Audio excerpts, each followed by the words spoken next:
कहो पाहू जी बाबू। यूरिया के दाम घटत हो का? अखबारवा में तो निकलल हो। सरकार बढ़िया बा त रेट गिरवाई करी बाबूजी। हाँ नहीं सरकार तो ठीक है काम करत हो घरी। ओहो अरे अरे फूफा जी प्रणाम पाहुन प्रणाम। प्रणाम, आओ, आओ, प्रणाम। आओ, बैठो बैठो बैठो बैठो। बैठी बैठी। का खबर बा? अरे इंडिया भारत हो गए और कौन खबर हो? सुनो ऐसे हुआ। अरे चाय लेके आ रहे तो फूफा जी आइल बनी। प्रणाम। और बतावा सब ठीक। सब बढ़िया बा ना? सब बढ़िया। तबीयत पानी? हाँ बेटा बाहर रखा हर प्रणाम। है खुश रहा। अरे फूफा जी अब की बार कितना लड़कियन के फोटो लाइल बानी? अरे फोटो के तो हम अंबार लगा दे, लेकिन ये तोहार अम्मा बाड़ी ना, इनकर कहना हा कि लड़की वाला हमार बराबर के होए के चाहिए, हैसियत वाला होए के चाहिए। हाँ तो सही बात बा। हाँ तो कही ना। अरे जकरा दुआरी पर ट्रैक्टर लागल बा, दू गो तो मोटरसाइकिल खड़ा बा, आ इतना छतदार घर बा, तो डिमांड करी ना। ई तो बा। ई बार हम पूरा 75 में से 5 फोटो छांट के लाइल बानी। 5 में हमरे साहब ज्यादा कुछ ना हुई भैया। हई देखा, एक एकर देखो। बाप दुबई में हा। अच्छा यही देखा, हे लड़किया तो कुल ठीक है लागत है हो। एकर बाप PWD में इंजीनियर बा। PWD में? यही देखा, अच्छा एकर माँ बाप दोनों प्रोफेसर अरे डिग्री बाप। कॉलेज में हा, बहुत बड़ा कॉलेज बा। ठीक बा। ले सुबह देख। एकर बाप डॉक्टर। हमके हे लड़की बड़ी बढ़िया लागत हो। बाप रे बाप, ये तो सारा एकदम करोड़पति के बेटी बाड़ी सो। ए माया जब नजिया जी का दिखा। अरे जीजा जी का दिखाई है जगह साथे शादी करे हो के देखो। अरे महाराज है ले जरे ठीक है कहता नहीं। ए माया है ना, उनके दिखाओ साहबजादे के। चुप भैया के दिखाओ और पूछ लिए कि कौन पसंद पड़ती है। जल्दी चुप। एकरे कोनो लड़कियन पसंद आओ तो भाई। ई बार हम एक से एक सुंदर लड़की के फोटो लेके आइल बनी। हां ठीक है। देखिया, ई बार आनंद बाबू सेलेक्ट करके ही मानिए। हां ठीक है मुझे वाह। करिए ना पहिए सही पक्का। कहता नहीं। अरे बात तो सही खाता वाले के। हाँ? अरे ऐसे का दिखता नहीं भैया, सब रिजेक्ट कर देले, एक को पसंद ना आइल। लो हे भगवान, हमरा तो समझ में नहीं क्या होते कि कैसन लड़की चाहिए हो। काग चेष्टा वको ध्यानम स्वान निद्रा तथैव च अल्पहारी गृह त्यागी विद्यार्थिनः पंचलक्षणम। अर्थात अच्छे विद्यार्थी में ये 5 लक्षण होने चाहिए। हिमांशी बेटा आप आइए, और जब तक मैं आ रहा हूँ तब तक आप इस श्लोक का अभ्यास कराइए।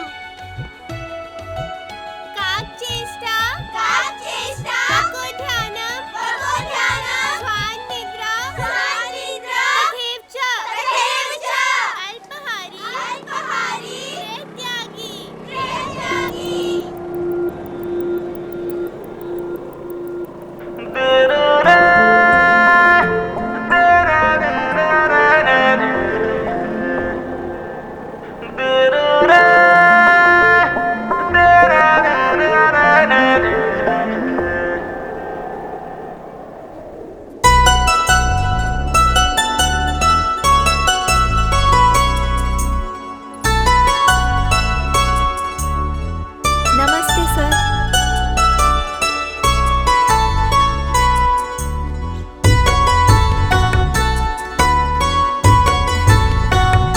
नमस्ते सर। Excuse me. सर सर मैडम आपके नमस्ते करो तारी। नमस्ते नमस्ते। नमस्ते।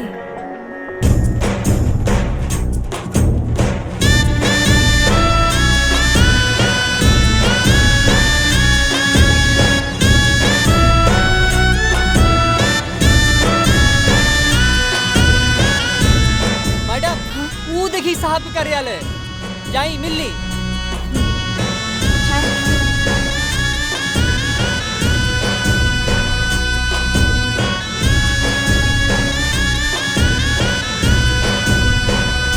साहेब बको ध्यानम।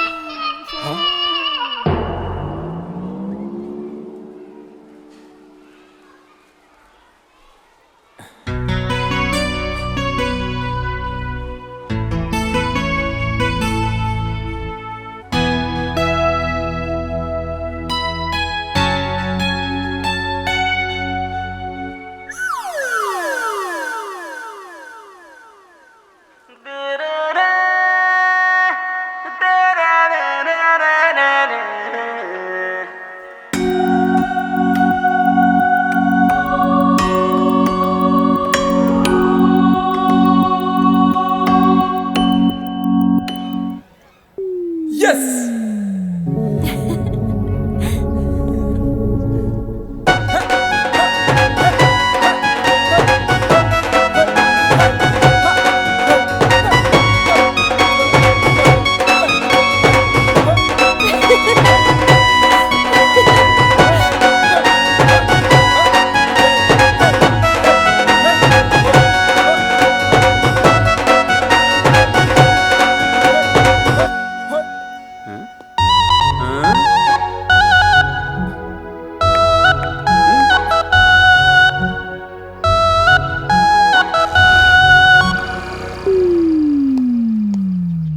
शोभा होय देख कितना दूध नियर गोर बिया रे। भैया माई हाँ भैया आ गईले। साचो आज तो बिया सेट कराइए कर। अरे अरे होय देख तोर फूफा जी नु 500 लड़कन के फोटो में से 5 को फाड़ कर भेजले बानी। होय देख कितना सुंदर बिया। अरे हेकर देख हेकर नगिया त छुड़ी खाली एकदम चौक मारे।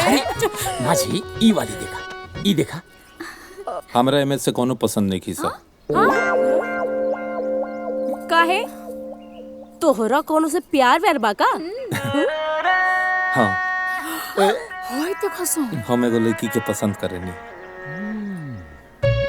वाह साले साहब तू तो बड़ा छुपा रुस्तम निकल रहा हो। का नाम बा? काजल नाम हुनकर। और ओकरे बाबूजी के? नहीं के पता, लेकिन हाँ उ हमरे साथे हमरा स्कूल में पढ़ावेली। उनकर घर हमरा पता बा। कल संडे ह आ तोहन लोग के लड़की देखे ओकरा घरे जाए के बा। और माई तू बाबूजी के बता दिया, ठीक बानू? हाँ आहिरे दादा होय देखो से एकर दादा गिरी। अरे माजी आजकल लइकन के जमाना बा, जो मियाँ बीबी राजी त का करी काजी।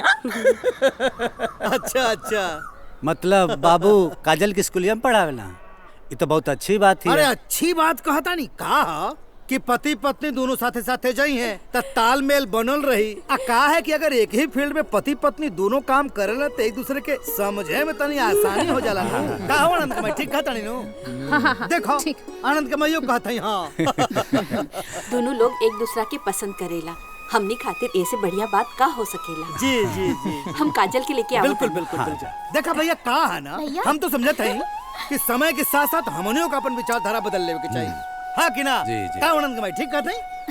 देखो आनंद कमाइयो कहता ही। हाँ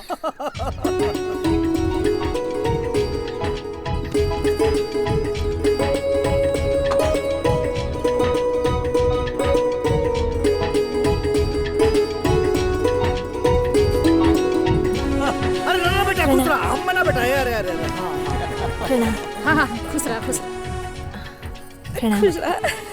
अरे खुश रहा। हमनी के लगे जौन भी धन संपत्ति बा हमर बिटिए बा।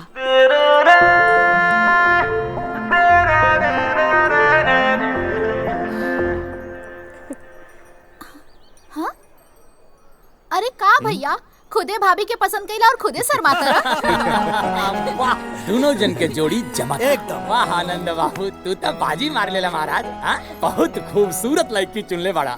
अरे गर्दा जोड़ी बा माजी, एकदम गर्दा। ए भाई रिश्ता पक्का समझे? हे महाराज, अरे हम बारातों लेके आ गए नी, मिठाई उठाई खा के खाना वाना खा के चद्दर ओढ़ के सुतत हई, फिर नहीं विदाई करावे खाओ तू अब रिश्ता के चक्कर में पड़ल हवा।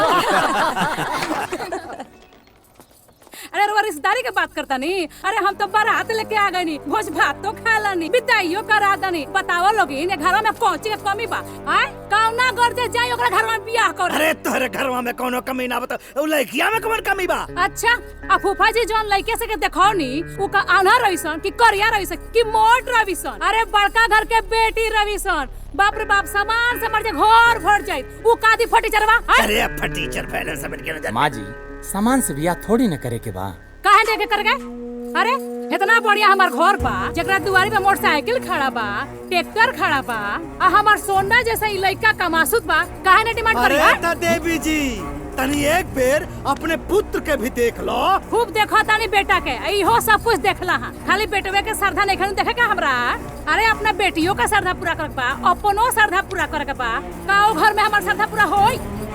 अरे वो तो ठीक बा, वो लड़किया में का कमी बा बताऊ तो ते? अरे कमी रही चाहे ना रही है बेटा। अरे इनके झपिया देखा तो दहेज देखा था, ट्रैक्टर देखा था, बाइक मोटरसाइकिल देखा था। हाँ तो काहे न दिखाई, बात दिखातिया। इतना बड़का घर बा, संपत्ति बा, गाड़ी बा, सब बात दिखातिया। अरे तू माई थिया ताउरो आग लगा वाले बाडू जा। अरे रउआ लोग काहे नहीं खे समझत जी। माँ जी शांत हो जाए, थोड़ा शांति दिमाग से सोची। मान ली 1 लाख रुपए दहेज मिल जाई, ढेर सारा सामान मिल जाई, लेकिन एक न एक के दिन उ सब खत्म हो जाई। सोची अगर कमासुत पतोह घरे में आई तो जिंदगी भर कमा के दी। काहे नहीं खुद समझो। ए माई, ते जौन कहबे नु तौने हम करब। तू बताओ ना तोरा मन में का बा? अरे अब बोल दे देवी जी। ए माई बता देना तू का सोचता रे? जब सब लोग के पसंद भी है, सब लोग ये चाहता, हमरो खातिर ठीक बा। अब अरे दहेज मिली वो 4 दिन में और आ जाए, और नौकरी वाली पतो आई तो महीने महीने तनख्वाह आई। हमके चाहे सर्विस वाली बहुरिया। बोलो श्यावर रामचंद्र बहुरिया सर्विस वाली बहुरिया।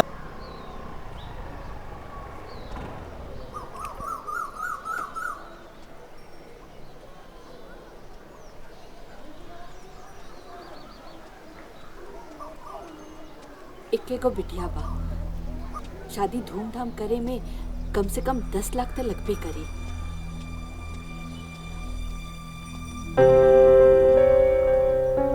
मैं अभी बैंक जाऊंगा, प्रॉपर्टी के सारे डॉक्यूमेंट्स आपके रेडी करा के उन्हें अप्रूव करा के मैं आपके पास आऊंगा आपके साइन लेने, और बिटिया की शादी धूमधाम से करिएगा। अच्छा, नमस्ते। आई आई चलिए छोड़ दी।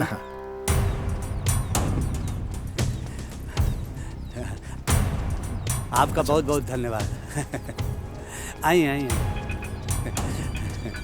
जितने जल्दी हो जाए उतने बढ़िया। हाँ, हो जाएगा, करवा देंगे। आपकी प्रॉपर्टी की वैल्यू ज्यादा है जी, डिमांड कम है, हो जाएगा। जी नमस्ते। हो जाएगा, चिंता मत करिए। नमस्ते नमस्ते। चल ठीक। पापा के रहलई?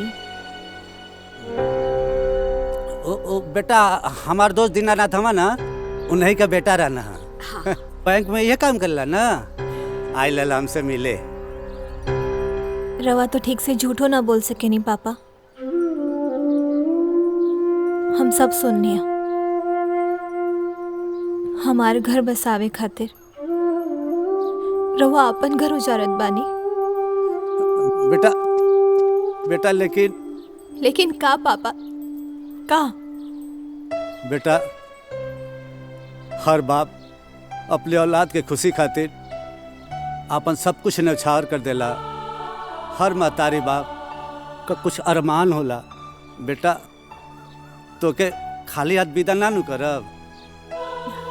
अच्छा तो हमके ही बताई कि लोन कहाँ से भरब?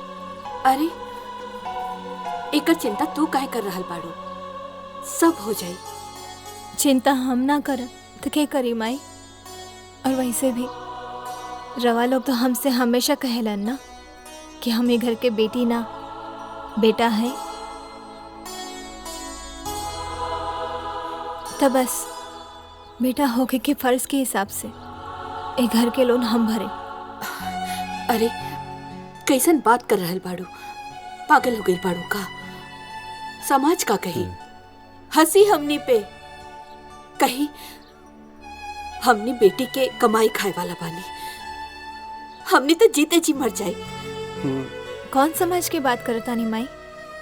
वो समाज जे हमार पढ़ाई खातिर पापा के 1-2 पैसा की मदद तक ना कईनी, उल्टा हंसी उड़ौलस। वो समाज जे बेटी के हमेशा बेटा के सामने नीचा दिखावलस। या वो समाज जे बेटी के बियाह खातिर पैसा तो जमा करेला बाकी काबिल ना बनावेला। आज रवा लोग हमके पढ़ा लिखा के टीचर बनावनी, जिम्मेदार बनावनी, समाज ना। लेकिन आज जिम्मेदारी के बोझ उठा के हमके ये एहसास दिला दिले बानी कि हम बेटी है।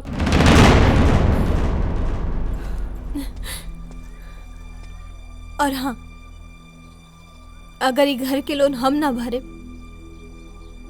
तो हम बियाह ना करे। ए बेटा, ऐसा मत बोला। तू ऐसा मत बोला कि तू बियाह ना करो।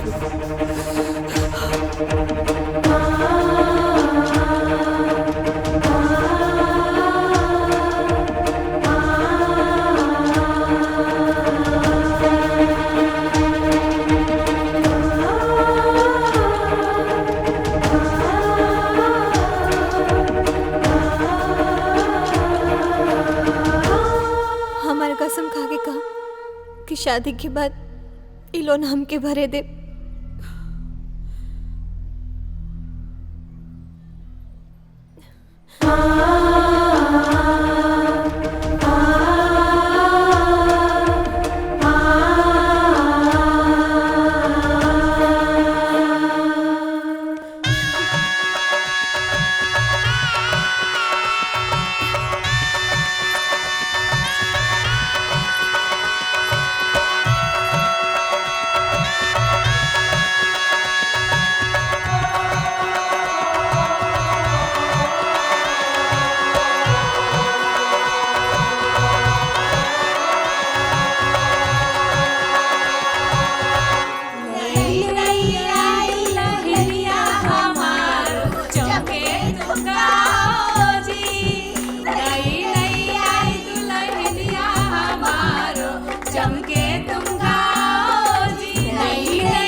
देखता हमरा के दूरी छिकाई ना दिला सा वहां बैठ के मजाक उड़ावता।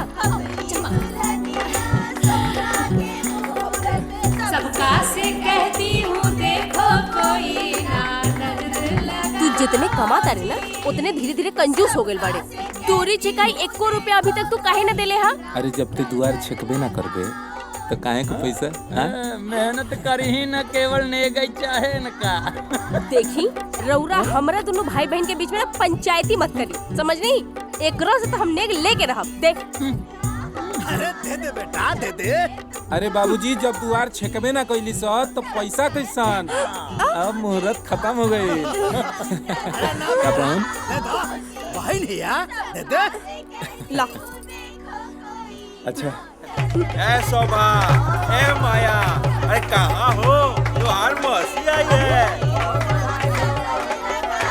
हाय हाय, बहुत सुंदर है हमारी सर्विस वाली बहुरिया। नजर ना लगे हमारी बहुरिया को। ए नहीं चंपा, बजा रही है, आज मैं खूब नाचूंगी।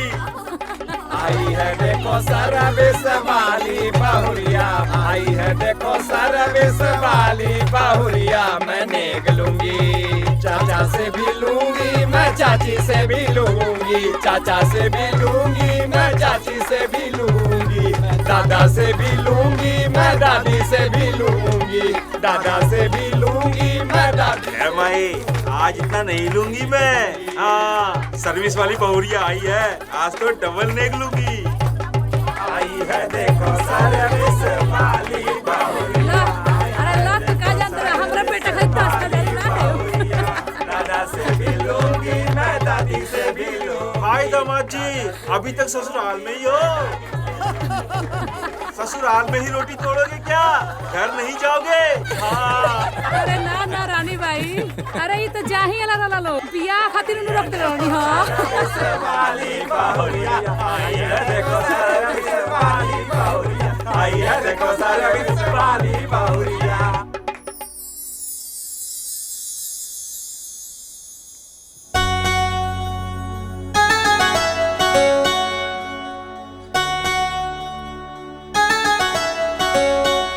सच कहल जाला कि जोड़ी भगवान जी ही बनावेले। और हाँ, अब तक हमने के अजनबी रानी जा, लेकिन आज हमने के जीवन साथी बन करी जा। अब हंसी खुशी सुख दुख सब साथे चली। और एकर जिम्मेदारी जितना हमरा पर बा उतना रवा पर भी रही। और हम इस जिम्मेदारी के बखूबी निभाए। और तू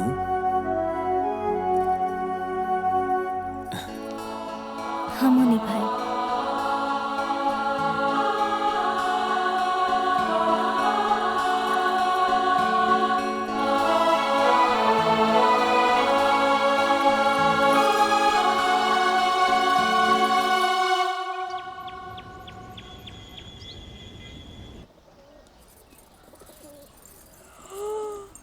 अरे दीदी, अरे प्रणाम दीदी। खुश रहा खुश रहा।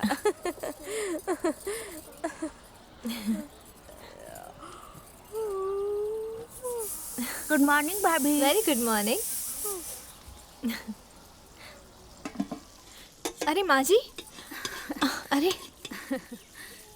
प्रणाम। अरे खुश रहा सदा सुहागिन रहा। रवा काहे करे तानी? हम कर देता नहीं। अरे नाना इतना नहीं खे बना के। अरे तू स्कूल जाए के तैयारी कर जा। अरे नाना माँ जी, हमरा एला पर भी रवा के सुखाराम ना मिली त बेकार बा ऐसन बहू पर। हम कर देता नहीं। अच्छा सुनो एगो बात। हाँ? एगो बात बतावा, जब तू छोट रहलो तरह के दूध के पियावे? माई जब स्कूल से आवत रहलो तो तरह खातिर खाए के बनावत रहे? माई और जब स्कूल से हार जात रहलो तरह कौर के खियावे? माई जब सब काम माइये करे तो हमहू तो तहर माई है ना। तू हमार पतोह ना, बेटी बड़ू बेटी। हर एगो माई अपना लड़कन खातिर खाए पानी तो बना ही सकतिया। और इतना साल से घरों में खाए का हम ही बनावत रहनी हो। पर माई लोग देखी तो का कही? अरे लोग के चाहे था तू चला। अब तेरा स्कूल में दिन भर बच्चन सबके पढ़ावे के बाद, चिल्लाए के बाद, कागज पत्र देखे के बाद। अरे तू तो इंसान है ना बाड़ू। ये सब छोड़ चल। पर माँ चला स्कूल के तैयारी कर। हम तारा दोनों जना खातिर टिफिन बनाए तनी, ठीक बा? जा। अरे जा।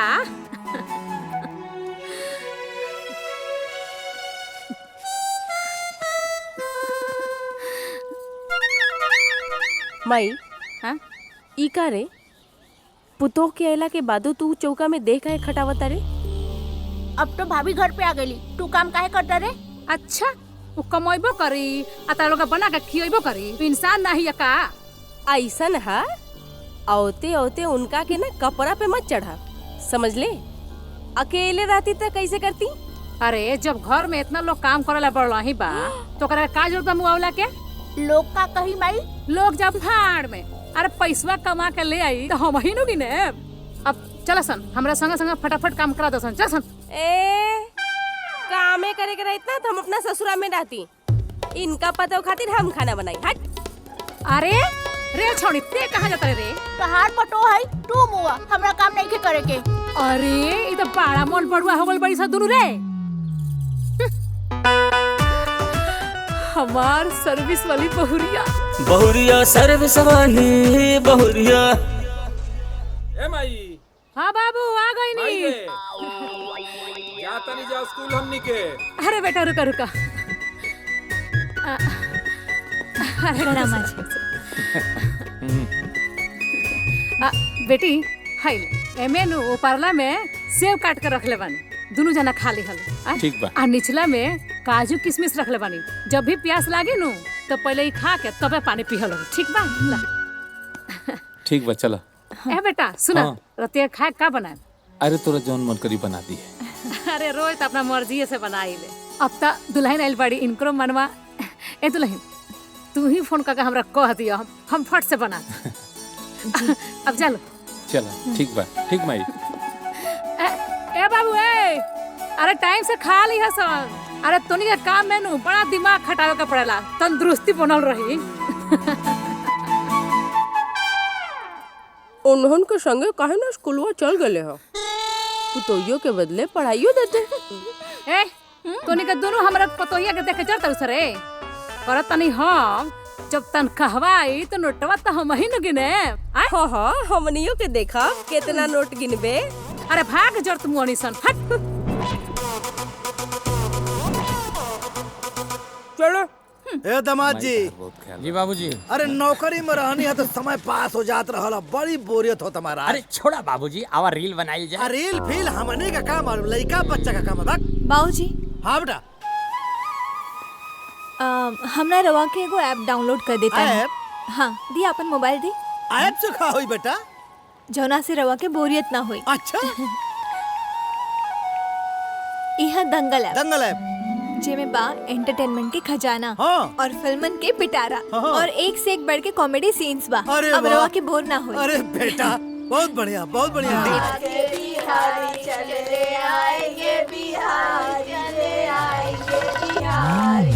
अरे देखा देखा देखा के बाड़ियू, देखा देखा अरे के बाड़ी हो। अरे यही तो है रामचंद्र बाबू सर्विस वाली बहुरिया। सर्विस वाली बहुरिया। अरे ले आइबू। पेट भर के खो। पढ़ाई लिखाई में बहुत मेहनत करके पड़ेला। कितना टाइम लगावेलू? अरे ली अपन हाँ, फलहारी टाइम काटा छाटा में टाइम लगेला। काटा ए शोभा। हाँ माई। अरे पाहुने का बुला कर नाश्ता करवाओ। हाँ ए जी ए कहाँ बानी, आई ना नाश्ता कर ली। निकाला माल झाड़ के आवतानी। एकनी के। माई, हाँ हम बेटी। स्कूल जाता नहीं। हाँ हाँ ठीक से जाइए जो। सुनी। हाँ। एकनी की 1 महीना हो गए, तनख्वाह कब मिली? काजल हाँ। जल्दी चला, लेट होता है स्कूल के। बाबूजी ई वेतन। अरे हमरा के दे दा। ठीक बा माई। ए बेटा खा के जा। अरे तू तो हरदम जाने ली सुबह ना खानी, वो टिफिन लेके आई है हम खा ले। ठीक बा ठीक बा। तो ये का पैसा पूछी ना। ए बेटा ए। हाँ माई। है ना सुना। हाँ माई बोल। पतोहिया के पैसा तो आइए गइल होई। अरे जब हमार मिल गई तो उनको आगे ले, तू पूछ ली है। ठीक बा नु? ठीक बा। आ गइल पैसा। 2 4 5 6।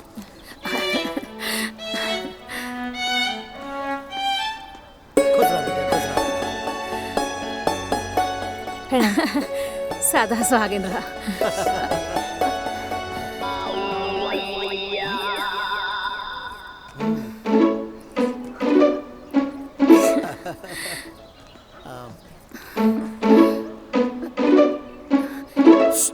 अरे बेटी। जी माँ जी। वो कहा कि आनंद अपन तनख्वाह दिला है। अब घर में बहुत सारा लोन चुकावे के पड़ेला। ट्रैक्टर के, मोटरसाइकिल के और भी बहुत सारा खर्चा बा।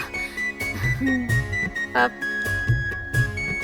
वो कहा कि तहर तनख्वाह तो मिलिए गइल होई, दे दे तू तो। वो तो हम दे दे नहीं।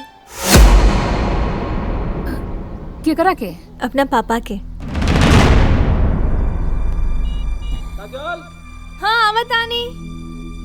अच्छा माँ जी।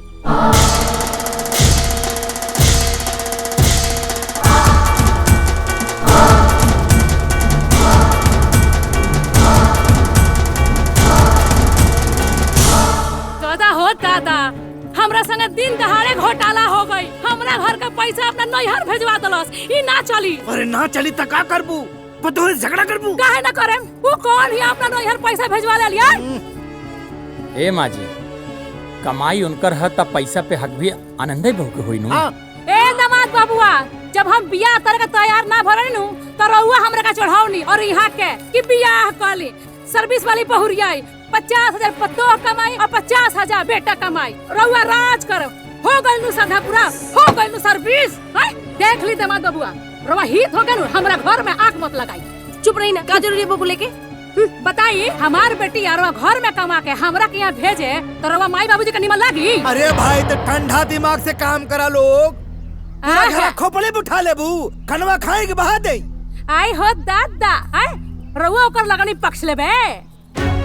अरे भाई तो कोनो बात कहे के तरीका न होला। हां अच्छा तो रउआ हमरा का तरीका सिखा दी। अरे तो अपना बेटा आनंद से बात करो, वो तोर पतो है। बेटा नानू जोन तोर बेटा सुन ली, वो पतोहिया नानू सुनी। तो अपना बेटा से को जाके कहे। ठीक बा, आवे दी आज बेटा के, उहे आज ओकरा के सिखाई। आवे।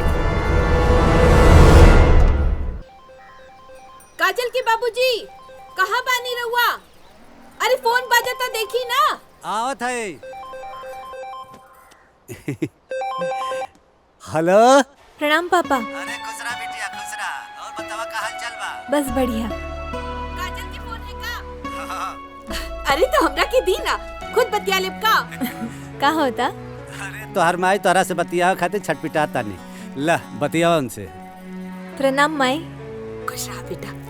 कैसन बाड़ू तू? बहुत बढ़िया। का करे तारू? कुछ ना, रोटी बना बतानी। बेटी के याद नहीं के आवत ना? ए बेटी, जोने माई बाप के एगो औलाद होके ओके अपने बेटी के याद काहे ना है? अच्छा पापा, हम अकाउंट में पैसा भेज देले बानी।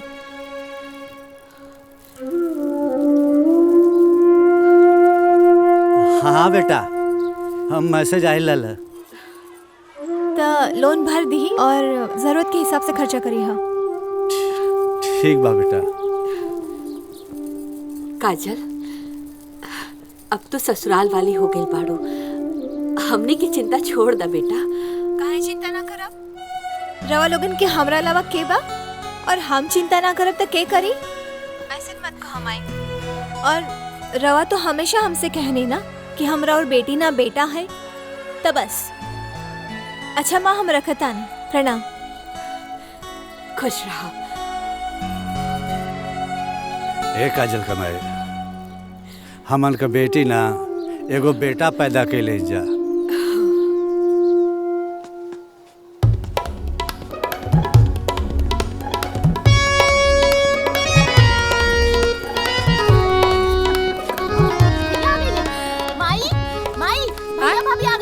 भैया आ गई। जो भैया के बुला के ले। और सुन, हाँ? बनाने का मत आती है, खाली भैया के भेज।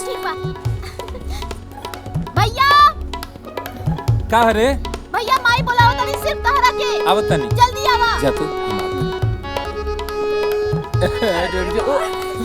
अरे छिटकी।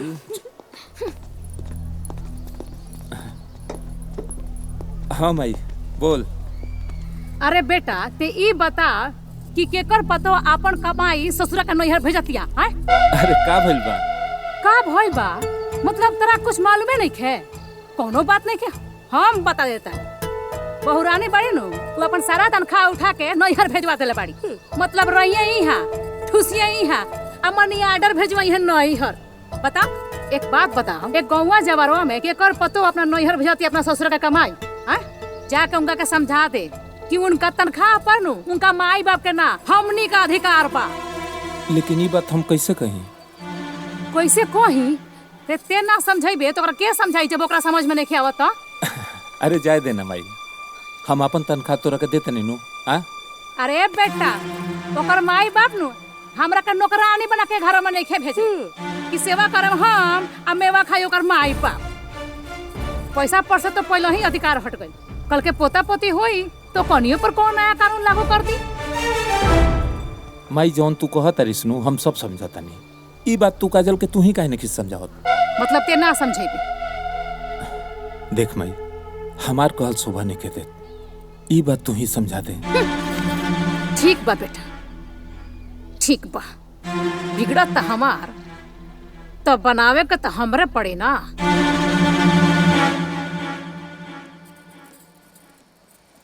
हाँ। जी माँ जी। तहरा से हमरा कुछ जरूरी बात करे के बा। बताई। देखा, जबले तू नैहर रहलू तबले तारा पर तारा माई बाबू के अधिकार रहे। अब तू यहाँ बाड़ू त तारा पर अब हमनी का अधिकार बा। हम समझनी ना माँ जी। सब कुछ समझ के इतना ना समझ मत बने बहुरानी। जौन तू कैलू ह तन के कर पतो करे ले। का कही नहीं हम? अरे तू अपन सारा तनख्वाह उठा के अपना नैहर भेजवा दहलू हो। आय देखा, इ तहार स्वभाव नु हमरा बिल्कुल पसंद नहीं। जौन दुनिया में नहीं खे भइल नु तौने घरों में करे के कोशिश मत कर। देखा बहू, तू ए घर के पतो बाड़ू। अब तोहार दुनिया, घर, द्वार, परिवार सब कुछ यह हो। तो के अच्छी तरह समझे के पड़ी कि कौन पतो ऐसन होली जो अपने ससुराल के कमाई अपने नैहर भेजेली। और एगो बेटी के जब विदाई हो जाला नु वो दिने से ओकर सारा अधिकार खत्म हो जाला। ई बात नु हमार तू गांठ बांध ला। अब जा।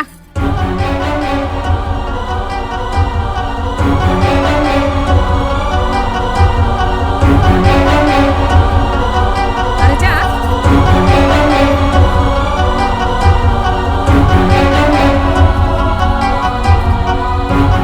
भेजा पैसा, अब देखिले कि तू कैसे भेजे। जबले तू नैहर रहलू तबले तारा पर तारा माई बाबू के अधिकार रहे। अब तू यहाँ बढ़ त तारा पर अब हमनी का अधिकार जौन दुनिया में नहीं भइल तो घरों में करे के कोशिश कर।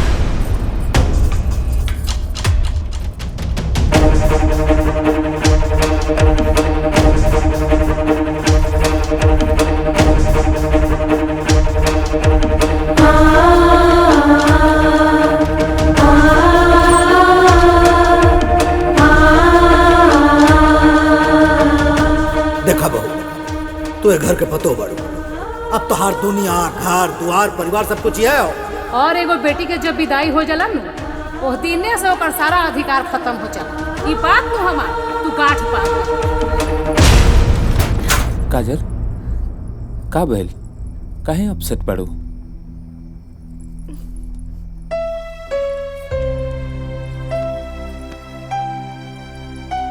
माँ जी हमसे नाराज बाड़ी, काहे कि मम्मी पापा के पैसा भेज देना।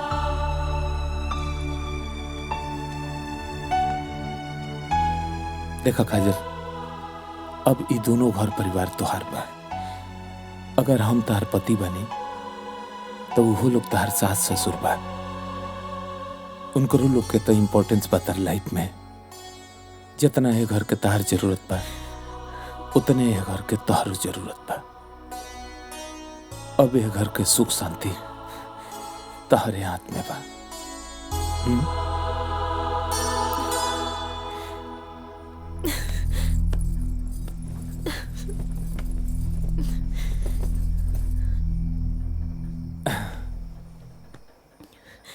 काजल,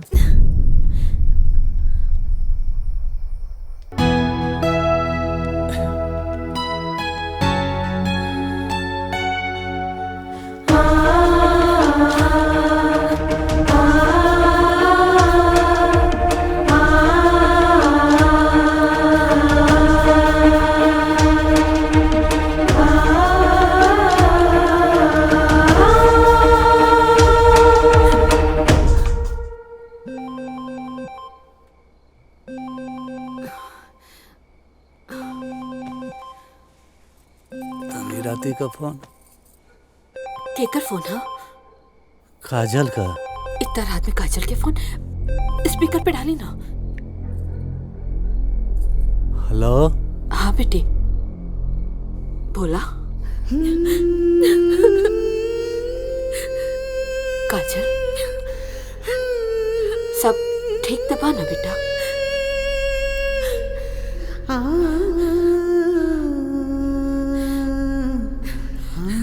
काजल क्या बात है बेटा, बोला ना। रवा लोग आज तक हमसे झूठ बोलत रहनी ना।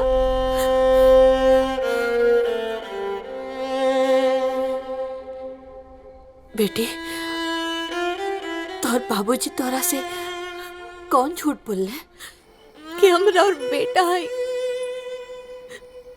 लेकिन सच बात तो ही बा कि एगो बेटी का वो बेटा नहीं की बन सकत। अरे बेटी तू का कहत बाड़ू? तू हमार बेटियो है और बेटा भी। तो के ऐसे ई का के कह दल कि तू ये तरह बोलत ताड़े? ना पापा, ये बात सच नहीं के। एक बेटा था केहू भी तरह अपन बेटा होके के फर्ज निभा देले, और एक बेटी जब केहू के घर की बहू बन जाली तब बेटा की तरह फर्ज ना निभा सकेली। ए बेटी तो के कुछ कहला सका? तू काहे तर बोला ताड़े? ना पापा, और ये सच बा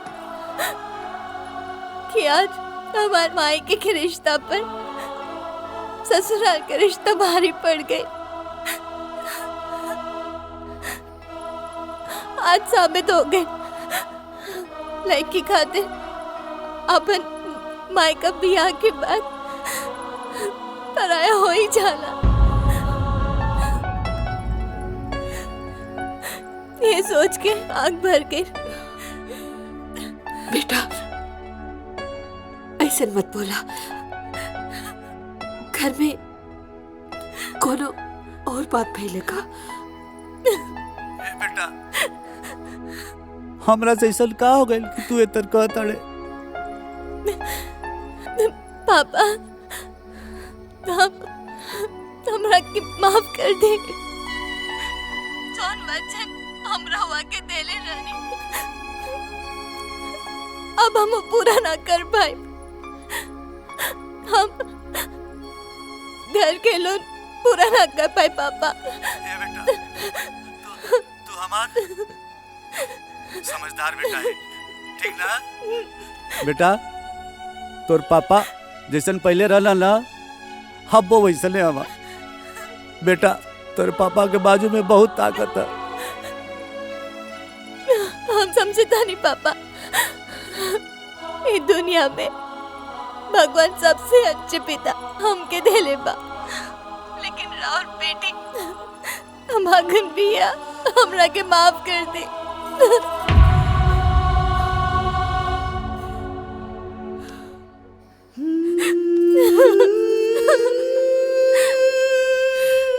ए जी, हमने अनजाने में कहीं अपने बेटी के रिश्ता कोनो गलत घर में तो ना कर देली। हाँ, हमार बेटी ठीक नहीं के, वो तकलीफ में बा। रो एक काम करे, बिहान जा करके ओकरा से एक बार मिलाई।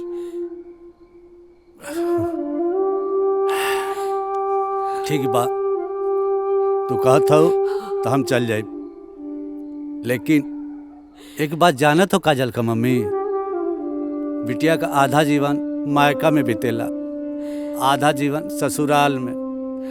असल में उहे ओकर घर होला। बिटिया जब मायके से ससुराल जाली तो वहाँ के परिवेश में, वहाँ के माहौल में ढले में टाइम लागेला। आज हमनी का ओकरा पक्ष में ओकर के हम जायब जाना तो ओकर घर बसले से पहले टूट जाई। हमार बेटी बहुत हिम्मती है, हमके अपने संस्कार पर अभिमान बा। हमार बेटे अपन अच्छा बुरा समझ सकेले। तू चिंता मत करा चिंता।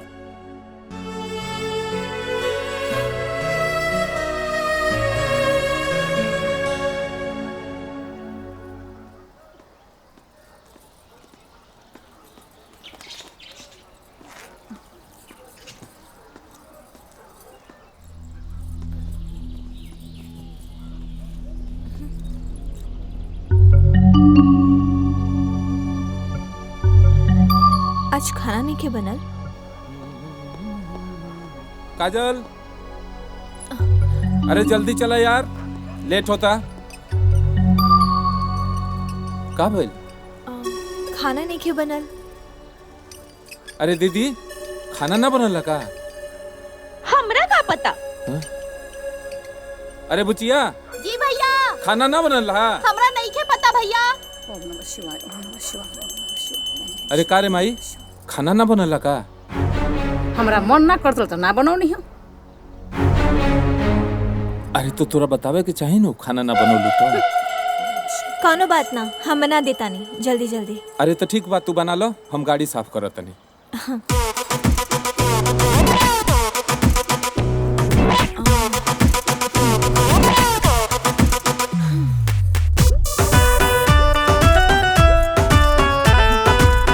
बहुरिया सर्व सवानी बहुरिया,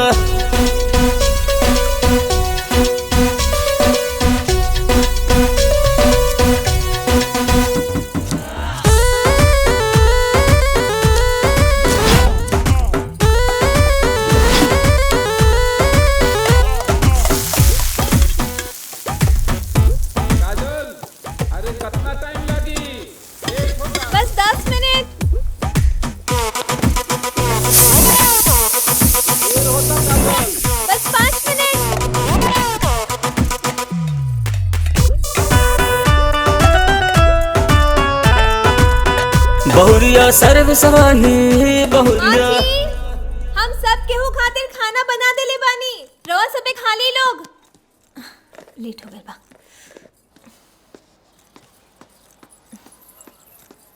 बहू बहू हम तरह के अपन बेटी मानत रहनी हम, यही से एक भोरे उठ के हम तरह खातिर खाए के बनावत रहनी कि हमरा बेटी के भूखे ना रहे के पड़े। लेकिन तू तो हमरा के अपन सास समझा तारू, तो सासे सही। अरे तारा खातिर तो सबसे पहले तारा अपन माई बाप बा, ओकरा बाद हम बन, तो उहे सही। आज से तू हमार बेटी ना पतोह पाड़ू, और पतोह के फर्ज होला कि घर के सारा काम करे। अब से ये घर के सारा काम अब तू करबो।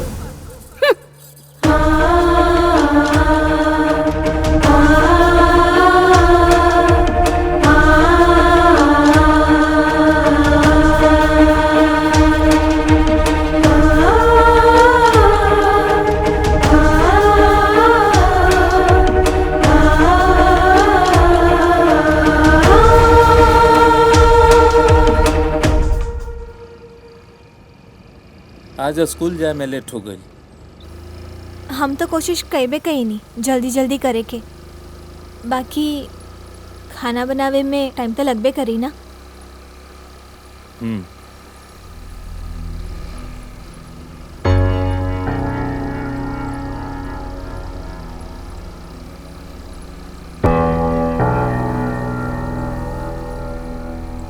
अच्छा मान ली हम तो ये घर के पतो है, हमरा से टशन रहे, बाकी रवा तो ई घर के बेटा है ना। रवा खातिर तो खाना बनाइए सकत रहनी हम।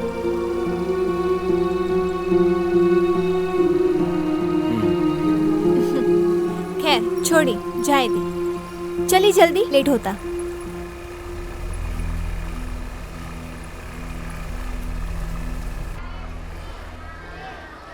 अरे यार हेडमास्टर साहब देख ना प्लीज। डायरेक्ट क्लास में चल जाए। ठीक बा।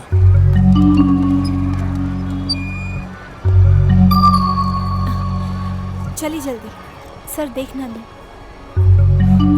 आई जल्दी। हाँ चलो। चली। पता ना हेडमास्टर जी का कहब। सॉरी सर, आज लेट हो गई है। आप कोई लेट नहीं हुआ है, मैडम का भी लेट हुआ है। सॉरी सर। आगे से ध्यान रखिएगा, ये स्कूल है, आप भी ध्यान रखिएगा। जी सर, दोबारा ऐसा ना हो। प्रॉमिस? प्रॉमिस सर। प्रॉमिस? प्रॉमिस सर। जाइए अपनी क्लास में, क्लास अटेंड कीजिए। जा।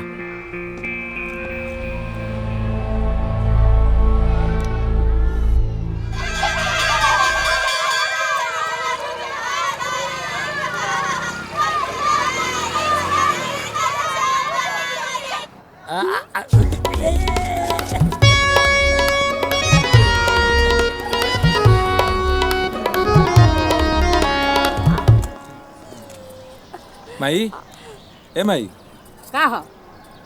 आज स्कूल जाए में लेट हो गई हमनी के। तो हम का करी? लेट हो गई चाहे सेट हो गई, खाना समय से बन गई रही तो लेट ना न हुई। तो जाके बनावा सन। माई दिन पर दिन जवान नहीं हो, बूढ़े न हो तारी। तोरा के कहता है? आई दीदिया आई बुचिया बड़ी सौ खालिए नु बड़ी सौ बनहियन सना एकनी के। तो कह दे तोरा सामने ही न बैठल बड़ी सन। हां ई बात एकनी के अलग से कहे के पड़ी, सुनत नहीं की स। हाँ हाँ ठीक बा ठीक बा। ए शोभा, माया सुन लो लोगिन हो। हाँ हाँ माई सुन लेनी। ले दोनों सुन ले ली सन।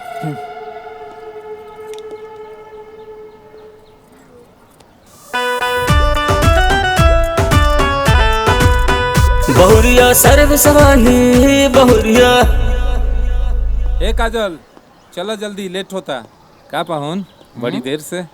अरे भोरे भोरे आंख लग गेल रहे।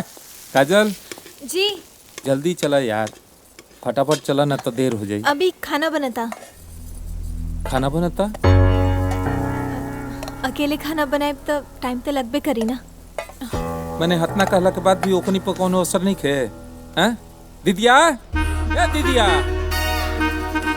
ए दीदिया, माया ए माया, ए दीदिया, का हरे? खाना काहे ना बनल हरे? दिखाई नहीं के देख, कपड़ा धोता नहीं। हाँ। इतना काम बा घर में। और बुचियाते? भैया हमार एग्जाम बा, पढ़त तनी देखात नहीं का। अच्छा ठीक बा, ते आजे कलेक्टर बन जीबे, बन ले। सुनी, कहने आए। हाँ बोला। जब ये लोग राउर बात सुनते नहीं खे, तो काहे चिल्लात बानी? रवा जाए, हम फटाफट आवता नहीं। ठीक बा, हम गाड़ी पूछ लेता नहीं, तू आवा।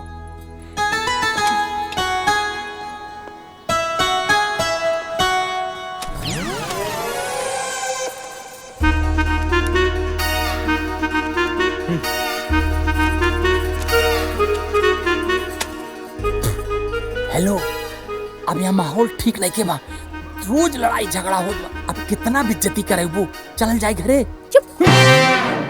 जौन कुछ भी हो जाए ना, हम रहब अपना घरे में। दादन करे चुपचाप, चल जाओ घरे। इनका घरे हम जाओ।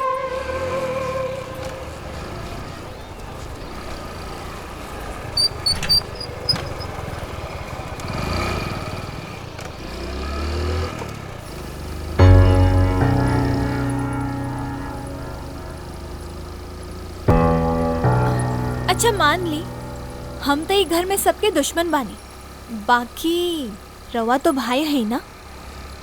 रवा बात के कौनो वैल्यू नहीं खे।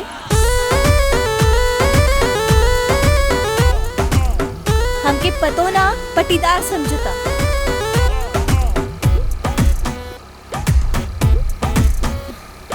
खैर छोड़ी जाए दी, चल जल्दी चले, लेट होता।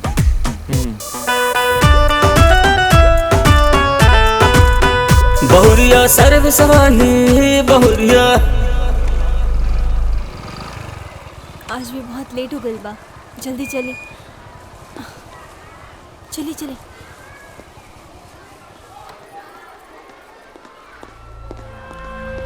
आनंद जी,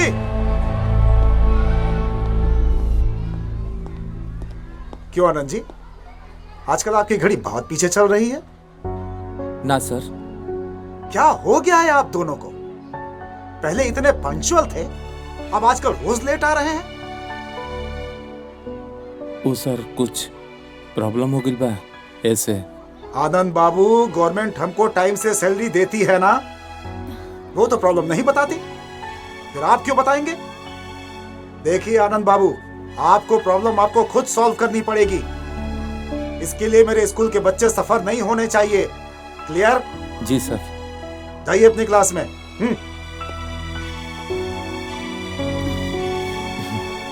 जा।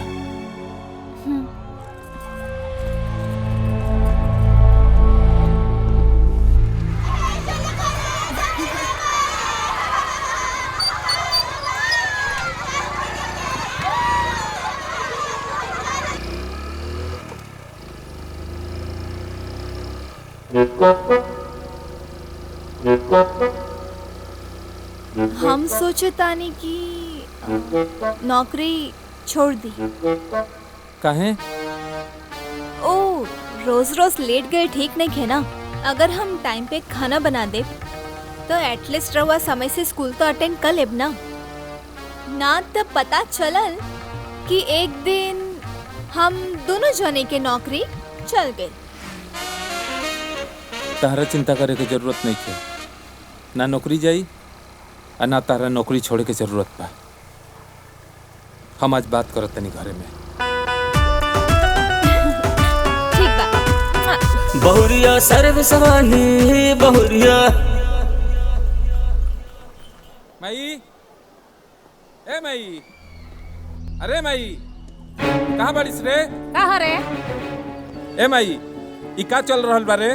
2 दिन से हम सारा तमाशा देख रहल बानी। अच्छा, कैसन तमाशा रे? एकनी के हम कहले रही काजल के मदद करावे के खाना बनावे में, काहे नहीं किस करत रे? त हमरा का सुनत रे? एकनी से कहो। तोरा सामने नु ई दोनों से कहले रही हम, नौकरी या खाना ई दोनों एक साथ कैसे चली रे? रोज स्कूल जाए में लेट होता हमनी के। ई दोनों के तमाशा के चक्कर में लगता कि इनकर नौकरी चल जाई। ए बेटा, एकरा नौकरी से हमरा का सुख बारे? एकर नौकरी रहो आ चाहे ना रहो, हमरा से का लेबे देबे का बा? अरे ये जब सारा पैसा उठा के नैहर भेज देतिया तो हमार बेटी और हम एक नौकरानी नहीं सन लगल कि बना के खियान सन। तेही एकर गुलाम बाड़े, तेही एकर गुलामी कर, हमनी के ना करम सन। अरे जे करी उ करवेबो तो करी। देख भाई अभी ढेर हो रहल बा। हाँ तो आज से ढेरे होई। अरे हमरा ऐसा ना चाहिए बेसंस्कारी पत्तू।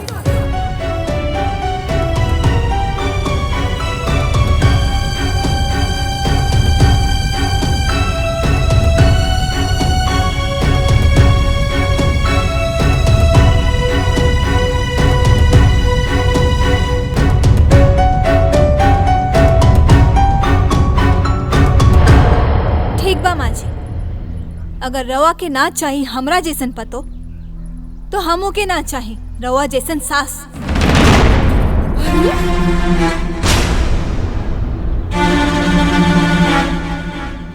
काजल ई क्या कहता चौन सुनतानी उहे कहतानी। जे लोगन के दिल में हमरा प्रति हमदर्दी नहीं खे,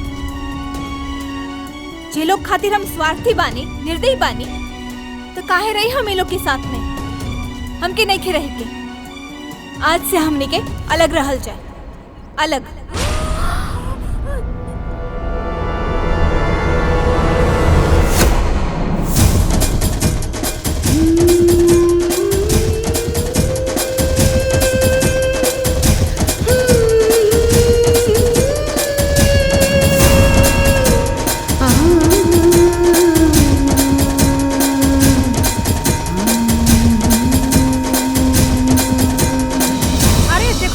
कितना मन बढ़ुआ भी आई रे।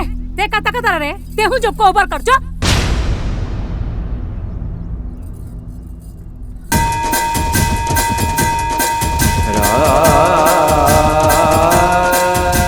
बाप रे बाप, ये तो बड़ी सन आजकल का पत्तो। अरे कितना सपना सजल रानी, कितना उम्मीद रहे, झन से हमारा सारा सपना चकना चूर कर दलस। अरे हमरा बेटवे का हमरा से दूर कर देले बिया। अरे भाई तनी शांति से काम लो। अरे का शांति से काम लीजी? अरे गांव के लोग सुनी तो का कही कि इतना जल्दी बियाह भइल और इतना जल्दी सास पतो अलग हो गली सन। अरे वो तो दूसरा का बेटी ही है, कम से कम ओकरा तो सोचे के चाहिए नो हमनी के बेटवा के मुर्गाई सा कहीं का। ई सब वो आनंदवा के कइल धला माई, न ओकरा के माथा पर चढ़ाई, नई दिन देखे के पड़ी। अरे वो भागा निमन रही तो हमनी का यह दुर्गतिया होइत रे। आते ही सब केहू कपार पे चढ़ा लेलस, ऊ दोनों के तूहे तो कपार पे चढ़ेलू ना अम्मा। रेसुअरी हमरा का पता रहे, हमार पत्तो ना हमार पटीदार बन जाए। चलो काहे बाड़ू, तनी शांति से काम लो, न तो परिवार बिखर जाई। बिखर जाई ना पापा, बिखर गइल, बचल का बा। अब जौन भी घर में नाटक भइल बना, इस सब गलती भैया के बा। अरे वो दोनों एक थाली का चट्टा पट्टा पाड़े सन। अब हम देखाएं ओकर औकात। रे चल सन हमरा संग। चल माई, चल माई, चल। ओए कहां जा रही? ओकरा से पढ़ के हमार घर पा वो भिखारी का औलाद हमरा के सामान दी। आज एकरा के हम बता ही दे। ए शोभा माया। हाँ माई। जल्दी ओकर कपड़ा दिहल निकाल। हाँ हाँ लावतानी, रुक। आज ओकरा मुंह पर सारा उठा कर फेंक। अरे अपना का धन ना सेट सत्या का। आज जगह बताओ रे बोला ये धारा पर कपड़ा।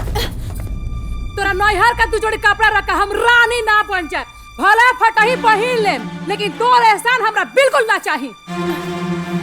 ले मैं ले भाई, हायो ले हाय धर हाय धर। ते हमरा का अपन सास ने खुश भेटनु तो हम हूं तोरा का अपन पत्तो नहीं की बुझत। दादा हो दादा, दादा हो दादा। अरे हमार बेटा मेहरारू का गुलाम हो गइल हो दादा। हाउ जादूगरनिया हमरा बेटा पर जादू चला के परकुटिया मार रलत हो दादा। ओ मोहन नाम ये हो दादा। अरे सुन ली माजी काका सुना उतारी और काका बोले तारी हमके।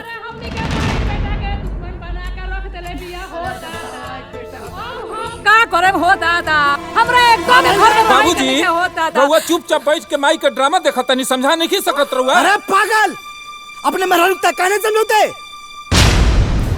ई का भैया मेहरारू की तरफ से पापा से लड़ता रहा। चुप रह, ते नहीं किस लड़त माई के तरफ से। खींच ले बबरिया तोहर अब्बे, बहुत पचर पचर बोलो था ससुराऊ। जवन घर में भइल तवन ठीक ना भइल, और जवन होता वो ठीक नहीं के होत। गोल मटोल में सुन ले ससुर, अपने मेहरारू को समझा दा घर में नौटंकी होगा के ना चाहिए, न तो बबरिया था के नोच ले तुहार, हमसे बुरा के होई ना, आके के दिखा दा सारे आखिर निकाल ले तुहार हम बेवकूफ का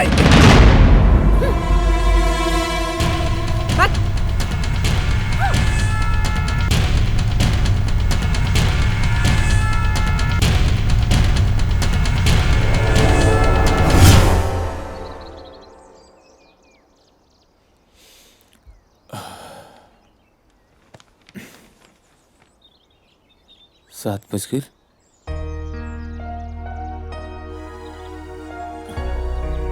काजल, ए काजल, जागो 7 बज गई यार।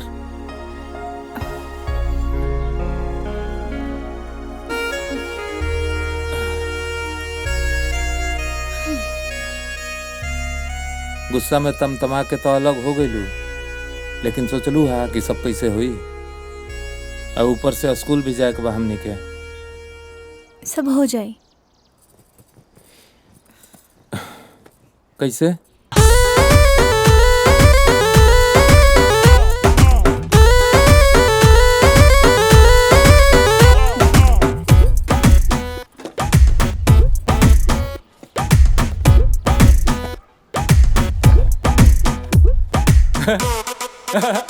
देखो तार बाबूजी कुकर निकल दिले, खाली है ना बदले हैं।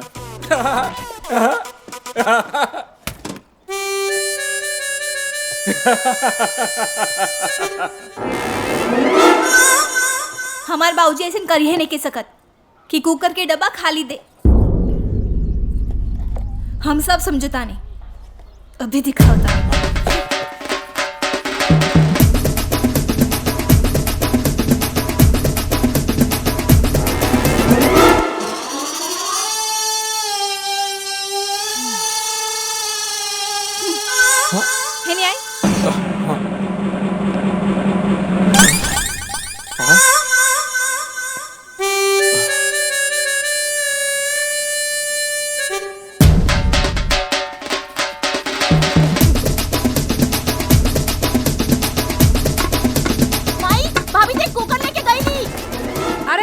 बेटी जाए दे। अरे जब हमरा सोना जैसन बेटवे का उठा ले गए तो कुकर का चीज पा। हे भगवान, हम का सोचे रानी और का से का हो गई। अरे का से का हो गई, चाय मिली कुछ? हाँ बैठी। ए सुबह जो बाबूजी खातिर चाय बना लेके आओ तो। हमरा मन नहीं के करत माई। अरे बना दे बेटी बना दे। अरे किस्मत निमन रही तो हम निमन भौजी भेटाई रही। बना दे। हाय देखा चलनी हसे सुपुआ के जेमे 72 गो छेद। रे ते अपना का ढेर छौची का नहीं बढ़ता है रे। आज तो हम हिसाब फरियाइए दे। अगर तोर चीज तोर हनु तो हमारा हमार हो। रुक ते आज हम फैसला कोई दे। रुक हटाओ। अरे जाई सब लोग। अरे पिया से हमार पिया भइल बा, एमे आधा हाथ हमरा बा। हमरा में हिस्सा बा छोड़। अरे सारे अपने मेहरारू काहे ना रोकते रे। अरे बाबूजी माई के तो समझाई रहुआ। अरे रुक तू अरे करब जब बेटा मेहर बसुआ हो तो पतो के का कही जा। मेहर बसुआ त आई बैठोली बेटा के अपना गोदी में। ए जी जाई जाई जाई जाई जाई जाई जाई। Your mother is calling.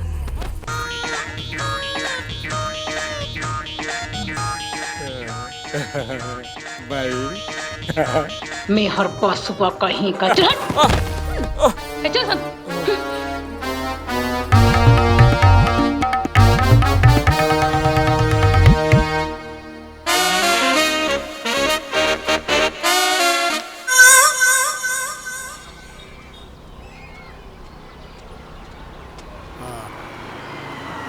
अरे संदीप भाई आए समझे जी आए। दरअसल कुछ जरूरी बात करे को रहले नते बुलौनी हो। अच्छा आए। अरे शोभा कमाई देखा भाई समझी जी आल हवे। अब आ जा। ऐसे हमरा कि तू घरे जा, हम किराना से कुछ सामान लेके आवत नहीं। जी ठीक बजा।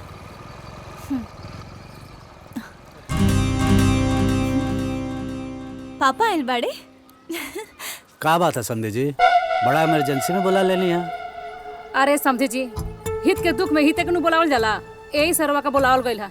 ए शोभा तनी जा समझे जी खातिर चाय पानी बिस्किट लेके आओ। अरे रे ना ना ना, हमनी के लड़की के इनका चाय पानी ना करल जाला।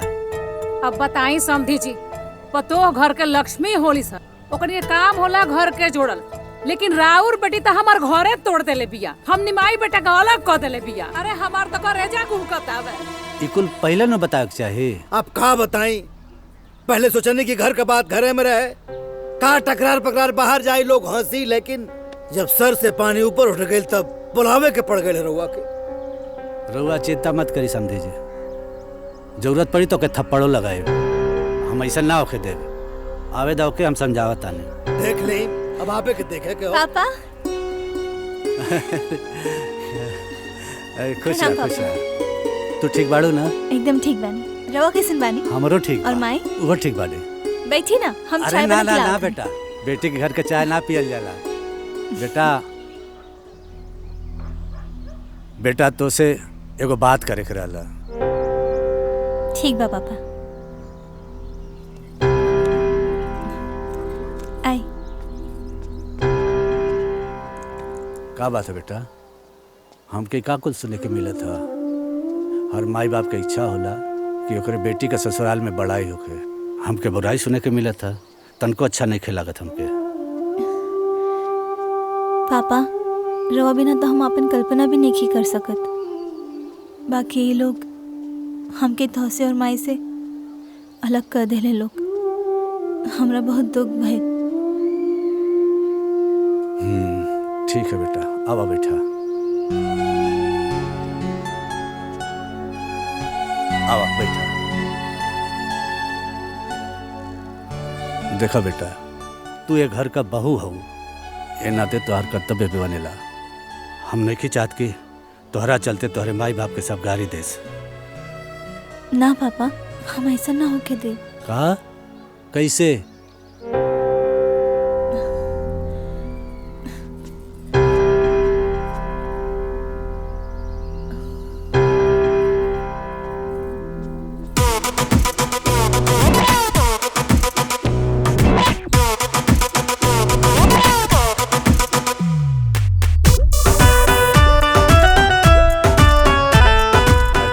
बहुरिया सर्व समानी बहुरिया।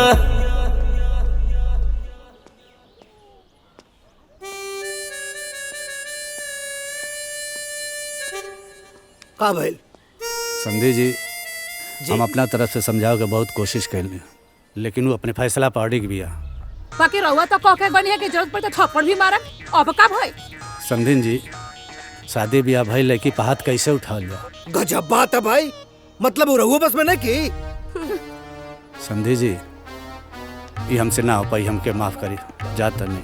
माफ कर दा। ला, ये कौन बात भाई? माफ कर दा। बाप रे बाप, हमार तो किस्मत फूट गई बा। बढ़ानी मारो। तू नौटंकी मत किया करा। अरे जब अपने बाप का नहीं की सुनत, तो हमार का सुनी। ए ना देखत रानी, लालच मत करो। अरे रौरा ने बेटवा कर दीवाना भई रहे, हम तो दूसरा लड़की देखे रहे न्यू।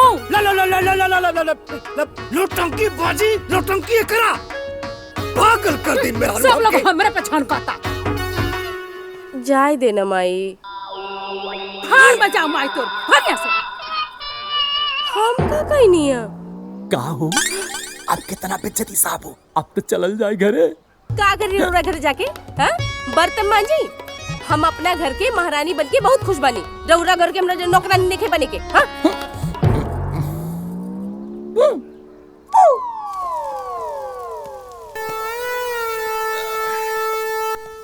माई सब्जी दे।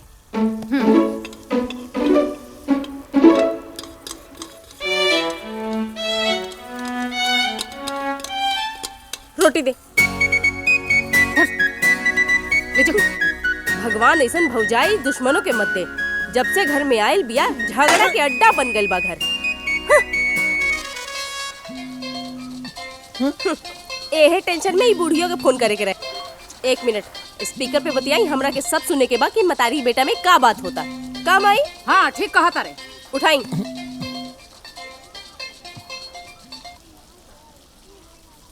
हाँ माई प्रणाम। आग लगे तोरे प्रणाम में। घर आए के बा के ना? चुड़ैलिया के साथ घर बसावे के बात हो रही है। चुड़ैल माई। नाही माई, बस लिवा के आवत आनी। चुप रहा, बीवी के पीछे लगो। जोरू के गुलाम, फोन दा अपन सास के, फोन दा। ले माई। हाँ समधिन जी, प्रणाम। का समाचार बा? प्रणाम प्रणाम सतीश जी। अगर उनकरा के दुनियादारी की चिंता ना हा तो का तोहरा के भी दुनियादारी की चिंता ना हा? काहे खिसी आइल बानी? अरे खिसियात नहीं खी, हमार तो तन बदन में आग लागता। का उहे ओकरा के घर बसावे के हा? ना ना, ऐसन कोनो बात नहीं है। जोरू के गुलाम अपन माई बाप के तो भूल गइल और बहू हो के अपन सास ससुर के याद नहीं खावत। अब एक बात बताई, दोंगा करावे के हा के ना या उहे बसावे के बा उनकरा के घर? दोंगा? दोंगा? अब सुनी समझी जी, अगर अब दोंगा ना भइल तो हम दोनों प्राणी भी उहे आकर बस जाए। समझ गई नहीं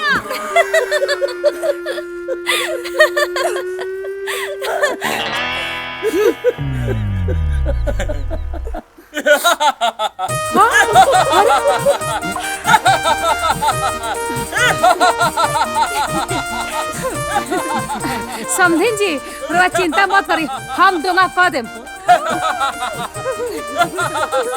रे पनरी के पूछ, पनरिया के चढ़ावला से ते चढ़ाता है रे। ओकरा कहला पर जोर मन करता तौन करता है। 4 दिन बाद तोर भूत उतर जाई, तब हम देखे। माई पुलिस आइल बिया। पुलिस? पुलिस आवत या? बाहरे। पुलिस? रामशरण बाबू, रामशरण बाबू, रामशरण बाबू।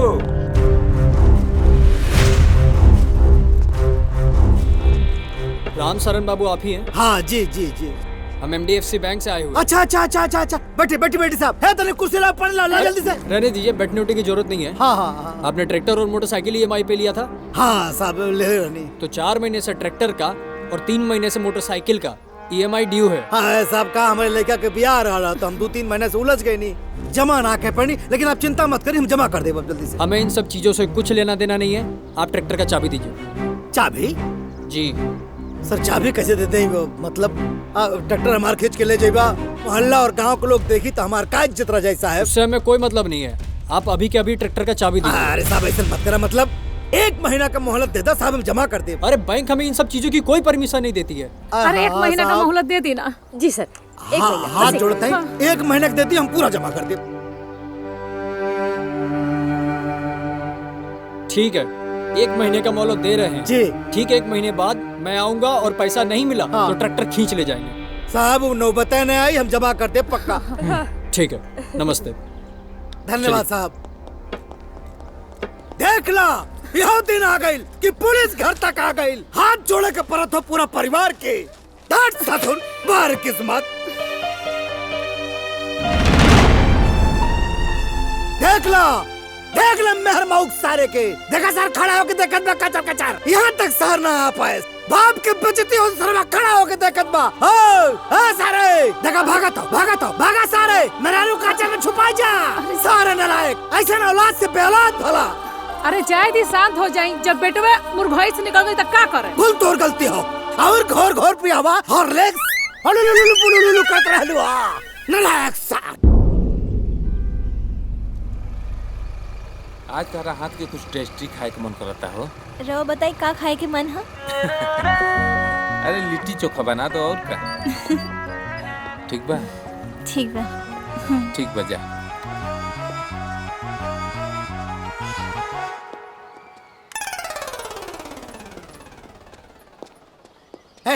चल तनी बात करे को तो से हमके। कहा? अरे भाई को जरूरी बात करे को, चल ना। हम ना जी ना जाइबा, जरूरी बात तो चल चल। अरे का हो बताओ। चल चुपचाप। बहुत जरूरी बात करे को, वह ना हो पावत। ए नाते ले आनी है। जी बोलिए। बोलिए। अंग्रेज भैल हवा, बोलिए। हाथ नीचे कर हाथ। हाँ? हथवा नीचे कर। मार छोड़, तू झपट फाड़ जाए उधर मुँह पे। तो क्या तो पता हो, बैंक वाले आए रहलन, ट्रैक्टर का किस्त ना जमा हो। मालूम हो ना? हाँ पता बा। तो जमा करे को 5 किस्त हो जाई तो खींच के ले जी ट्रैक्टर। हाँ तो का करी बतावा। का करे को मतलब का किस्त जमा करे को तब ट्रैक्टर बची तो तनख्वाह मिलल होगी ना। हाँ मिल गइल बा। मिलल हो ना तब पैसा चाहिए हमके जमा करे को। का सोचता रे? ठीक बा। जो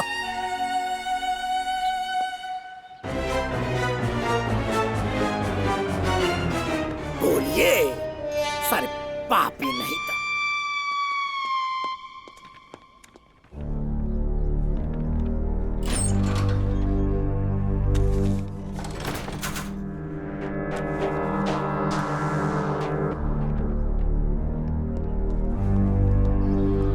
बाबूजी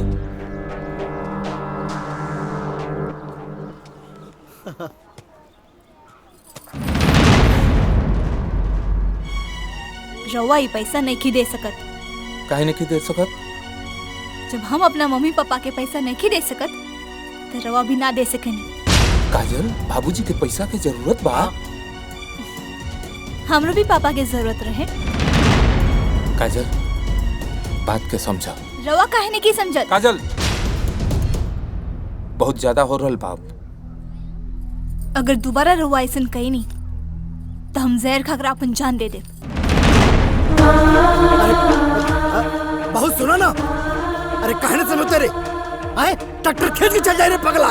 रोको के बाबूजी आज जौन हो रहल बानू इस सबके जिम्मेदार रुए सबे बानी जा। पागल होवे करे हम का कहनी हां। अरे बेटा वो नाटक करती है नाटक। अरे माई नाटक का ड्रामा के तो तू बातें मत करो। आज जो हर खाली तो का करबू एक रिस्क ले हम। हाय रे हमार किस्मत। अरे हमार बेटा अपना मेहरारू के चलते अपना पापे से रुपया छीनलस हो दादा। अब हमार बेटा गुलाम हो गई हो दादा। जौन जौन ओकर नौकी माई सिखाओ तारी तौन तौन करता हो दादा। चुप चुप एकदम चुप रहा। शांत रह। जाकर अपने बेटे को समझाओ। यहाँ का चिल्लात पड़ू। मेरे माऊ को गए सरवा। दिमाग खराब करता हूँ ये करके। अब एकदम आवाज मत निकालिए। खोपड़ी सर का तो मार समझ ला। पैसा जमा कर को दिमाग ना काम करता हो।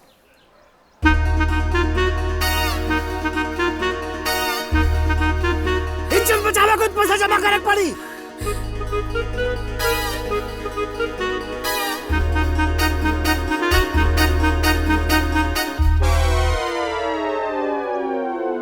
एकदम मौका हो गए हो हमार लड़का।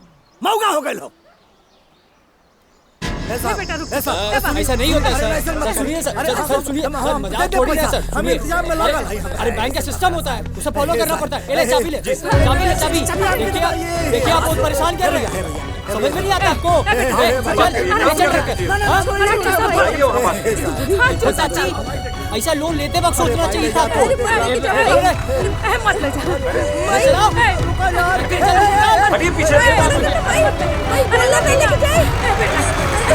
सुनिए आप सब कुछ नहीं सुनना है। चलिए पीछे चलिए आप लोग चलिए जाइए लेके चल। बेटा हाँ देखे का होता ट्रैक्टर में खींच के ले जाता मैं। हाँ पूरे गांव वाले के सामने कितनी बचती भाई रखवा ले। हाँ अरे पत्थर हवे का रे। आए ए आनंदवा अरे सुन रे निर्दया रे तोरा आँख के सामने सब ट्रैक्टर लेके चल गए सर। अरे सारा गांव के सामने इज्जत चल गई। अरे घटुआर नियर देखते चल गई। अरे तोरे इज्जत के बड़ी चिंता अरे इतना पैसा कमा के क्या करबे रे दादा। अरे तोरा जैसन कट करे औलाद भगवान केहू के ना दे। अरे मौका सरवा। प्रणाम प्रणाम। का हाल चाल बा? अरे हाल चाल छोड़ी हमार बात सुनिए आप।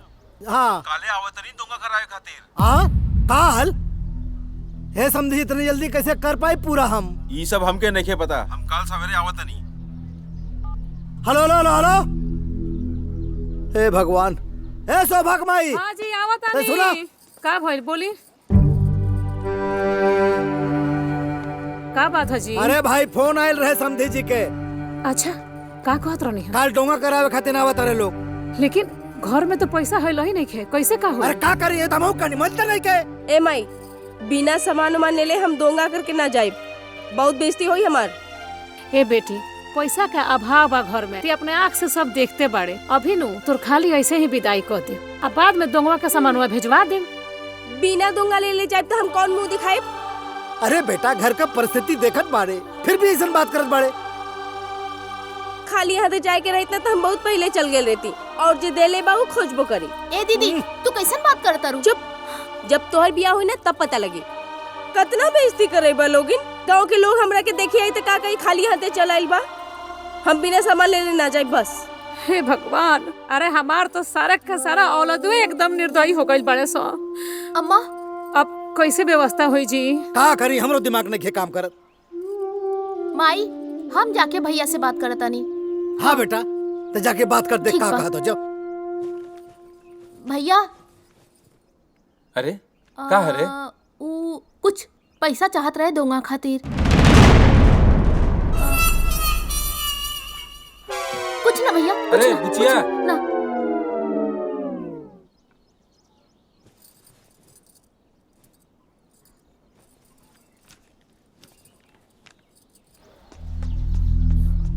का भेल का बेटा? भल रे? माई भाभी ओइजे बैठल रहली, यही से कुछ ना बोल पैनी हम। का बताइए, हमार दिमाग के नहीं काम करत।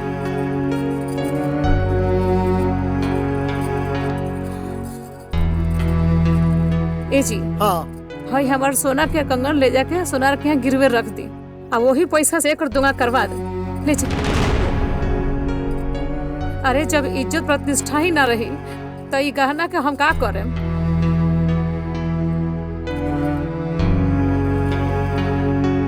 सेठ जी, ये हमरा के बंधक रखे के हो, काहे से कि हमारा 50-55 हजार के बड़ी सख्त जरूरत है सेठ जी।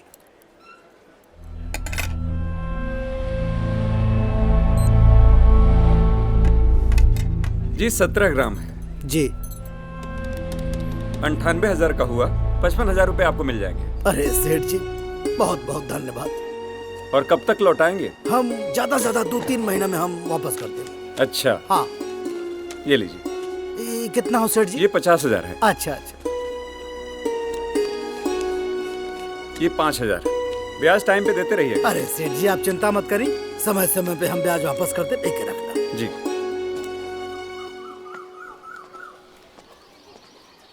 का हो मर्दे, का तू लोग यहाँ पर नोटंकी करो तरह ससुराल में रह के? शर्म नहीं खे आवत? हैं? नाक कटा दिले पड़ा तू लोग खानदान के जीवा से। अरे कोनो बात ना चाचा, जाए दो जाए दो।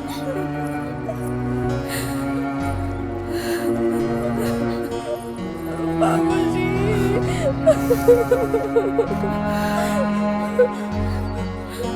जा चल बैठ।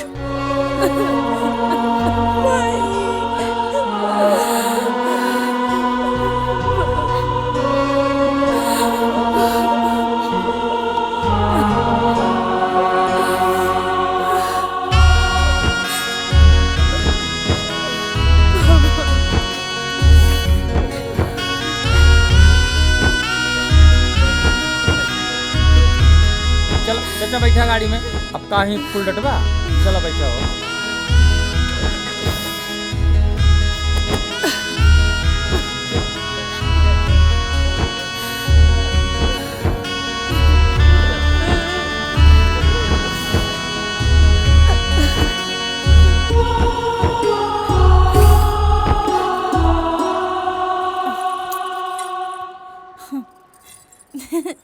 कैसन बा? एकदम बढ़िया बा। भैया ई फाइनल फाइनल कर दो। ठीक बा। ई कैसन बा? बहुत बढ़िया बा। भैया ई हो फाइनल। ठीक बा।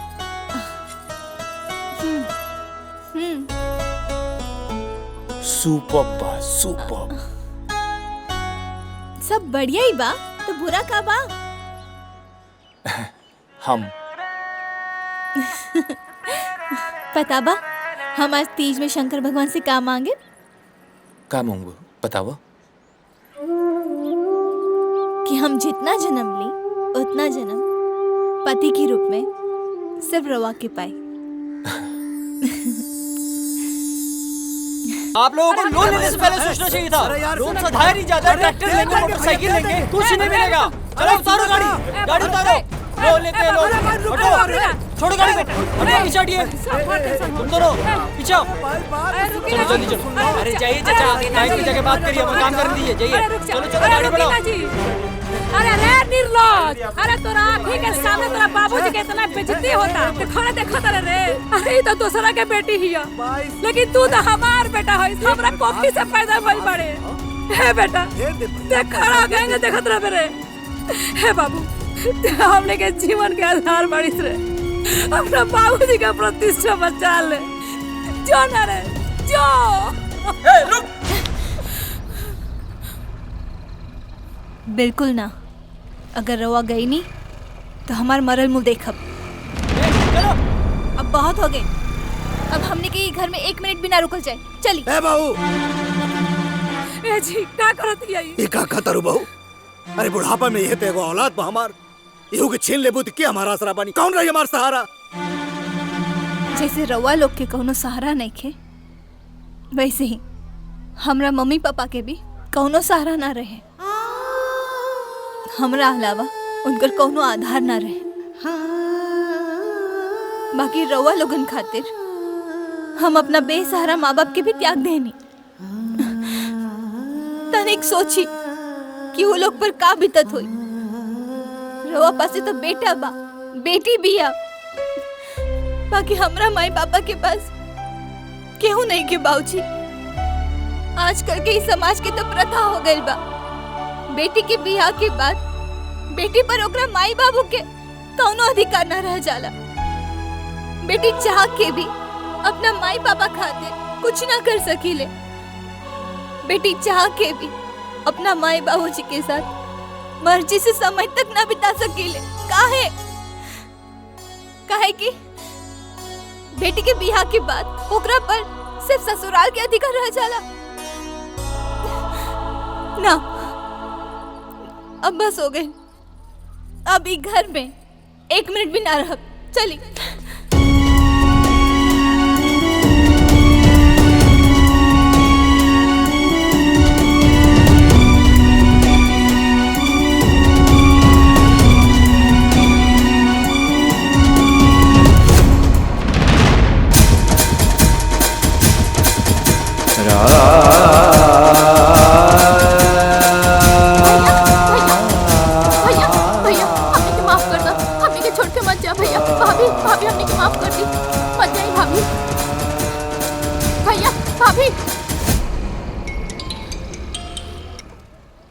हाँ दीदी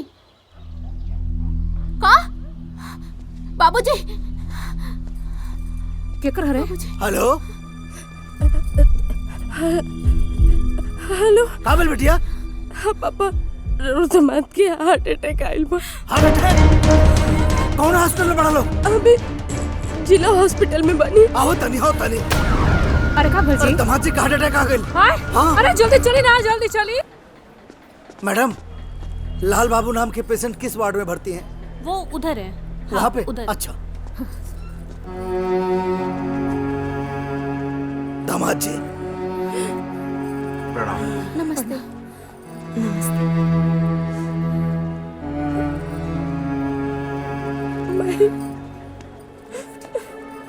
का हो गई चिंता मत कर सब ठीक हो जाए हाँ बबुआ हमनी के सब के हुरवा साथे बानी सन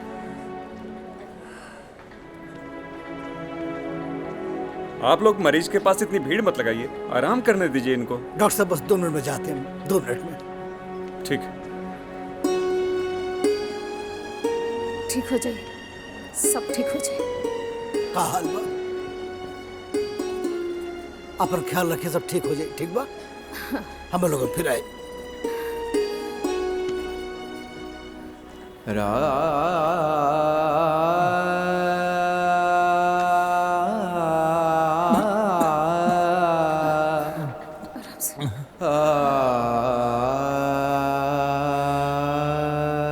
बाबूजी जीएफ की मरम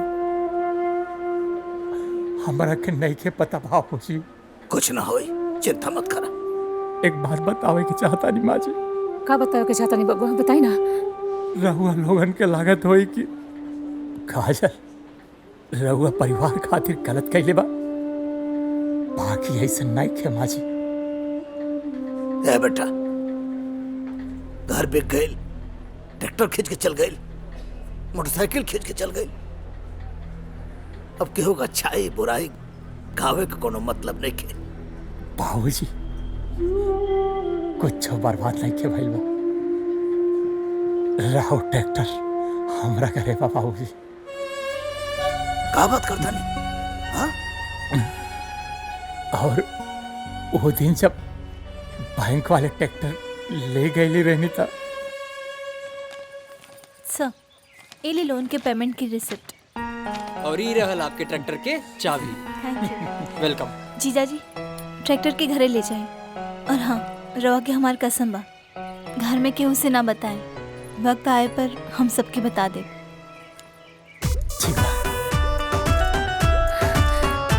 ट्रैक्टर छुड़वा दे। बहुरिया सर्विस वाली बहुरिया। बाबूजी वो दिन जब डोंगा खातिर गाना गिरवी रखे रहनी ना, पता बा काजल का कहीं नहीं।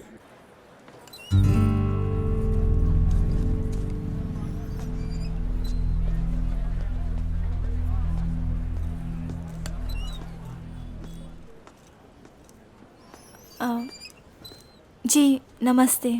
नमस्ते। अभी अभी जे गई नहीं ना, वो हमारे ससुर जी रहे। वहाँ के जौन कंगन रवा के देले बानी, वो रवा हमके वापस देती। वो हमारे सासू जी के हैं। रवा ये कंगन ले ली, ये हमार है। अच्छा। जब हमारी सैलरी आई तब हम ये वापस ले जाए। जी।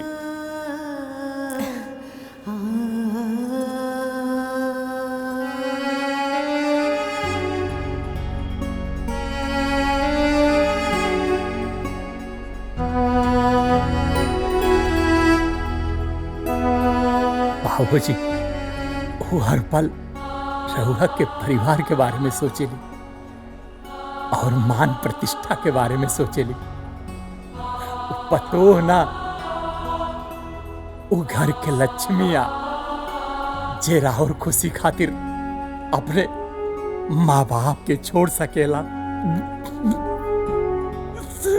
माँ जी ऐसन पतो बड़े सौभाग्य से मिलेला। रे वो हमारा परिवार के रीढ़ के हड्डी पर के खड़ा रहे, और हमने के एहसास तक ना भाई। जौना पतो हो कि हम अपना परिवार के दुश्मन समझत रहनी, वो परिवार के कर्णधार निकलल। हाँ बाबूजी राहुल पतो ही ना, राहुल बेटा भी कर्णधार वाले। अरे जौना बेटा के रहुआ लोग मेहर महुगा कातरा नहीं ना, मेहर महुगा ना, अरे हीरा बा हीरा।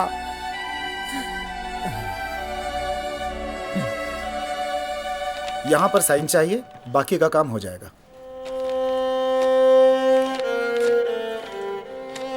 दामाद जी ई का करता दे? दामाद जी का रउआ हमरा के बेटा ना माने नी बाबूजी। ऐसन काहे बोलता नहीं रउआ? रउआ हमनी के बेटा बानी। दामाद बेटा से कम ना होखेला। अगर बेटा माना तन नुमाई तो हमरा के बेटा के फर्ज पूरा कर दी। लेकिन बेटा लोन तो हम ले ले बानी ना, तो हम ना भरब। बाबूजी जब बेटा अपना पैर पर खड़ा हो जाला नु, तो बाप के कंधा के जिम्मेदारी वो बेटा पे आ जाला। यही सरा लोन हम अपना नाम पर ट्रांसफर करावता नहीं। चली तो ए पेपर पर साइन कर दी और रउआ अपन आशीर्वाद दी हमरा के, ताकि हम अपन फर्ज पूरा कर सके। सही कल जाला कि बेटी दहला के बाद बेटा मिलेला। आज देख लेनी। साइन कर दीजिए।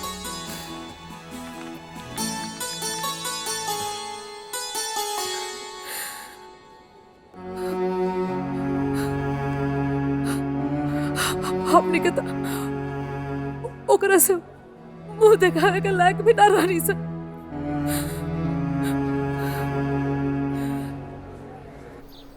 एक काजल कमाए, खटिया का बात टूट गया, बाजार जाके ले आवे के पड़ी। हाँ।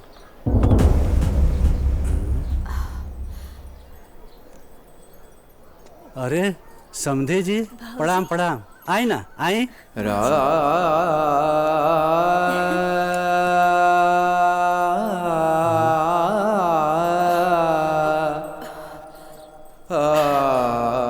आई ना।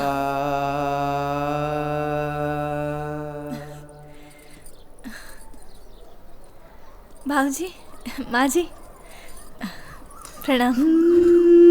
खुश रहो बिटिया। प्रणाम माँ जी। खुश रहो। आई ना, अंदर आई। ना बेटी, जबले तू हमने के माफ ना कर देबो तबले हमने के दोनों भगत ई चौकट नहीं से लाग सकत।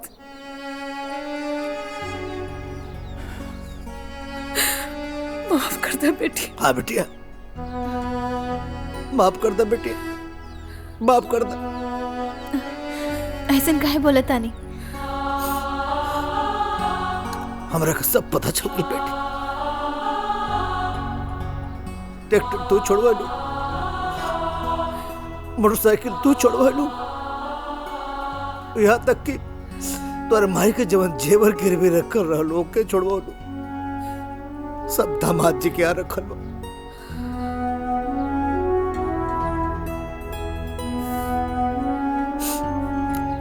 समझे जी? जवन बड़प्पन हमनी में होके के चाहिए, वो बड़प्पन हमनी के बेटा बेटी के अंदर बा।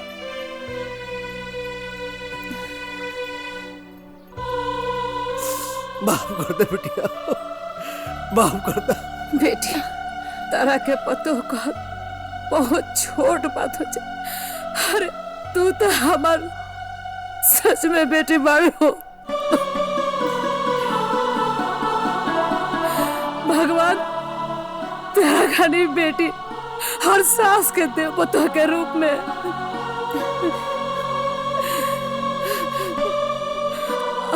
हम तेरे का ना पहचान पनिए बाबू, हमरा के माफ कर दे रे बाबू। अरे माँ जी, एका करता नहीं, हमके पाप के भागीदार बनाए का? भाजी, काजल रुआ सब से नाराज ना रही।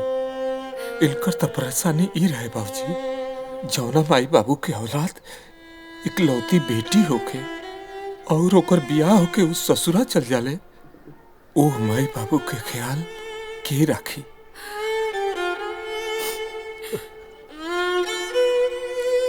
ओह माई बाबू के ख्याल तो बेटिए नु रखे बाबूजी। और ख्याल रखे में अगर हमने दोनों लोग से कोनो गलती हो गई होके तो रउआ माफ करती बाबूजी, माफ करती।